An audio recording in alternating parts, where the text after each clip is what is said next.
अशांत मन इस संसार की सबसे बड़ी समस्या है। पूरा विश्व शांति की तलाश में भाग रहा है।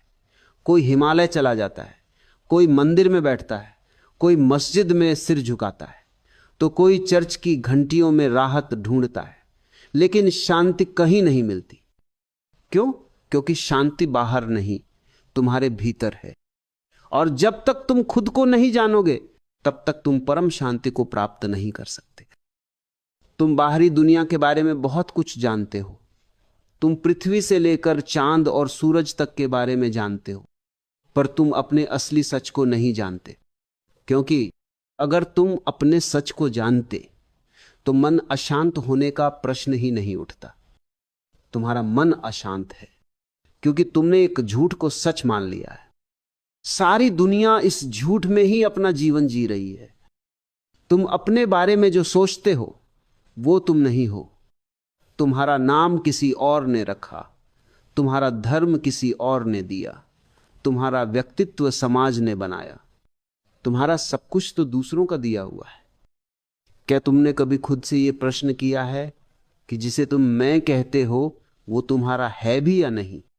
क्या कभी आईने में झांक कर पूछा है कि मैं कौन हूं?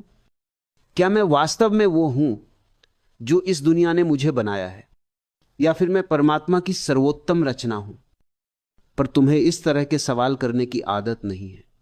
तुम्हें इस तरह के प्रश्न करना कभी सिखाया ही नहीं गया। तुम्हें तो बस उत्तर रटने की ट्रेनिंग दी गई है, झूठ में जीने की आदत लगाई गई है।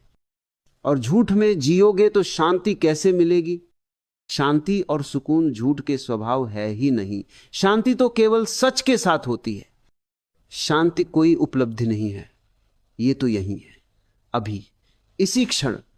पर तुम्हारा मैं एक कोलाहल है। तुम्हारे अंदर का मैं ही तुम्हारी अशांति का जनक है। भीतर कई आवाजें हैं, मां की, बाप की, गुरु की, समाज की। हर कोई कुछ न कुछ कह रहा है, ऐसे बनो, वैसे बनो, ये मत करो, वो मत करो। और उन आवाजों में तुम्हारी अपनी खुद की आवाज दब गई है। जब तक तुम अपने अंदर की असली आवाज नहीं सुनोगे तब तक तुम बेचैन रहोगे। और वो आवाज तभी सुनाई देगी जब तुम कुछ और होने का नाटक करना बंद कर दोगे। इसका सबसे सरल उपाय है ध्यान। पर याद रखना, ध्यान को कोई क्रिया बनाने की कोशिश मत करना। क्रिया जटिल होती है, ध्यान तो सहज होता है। तुम्हें ध्यान करना नहीं है बल्कि ध्यान देना है। जब तुम ध्यान से चीजों को देखते हो, समझते हो,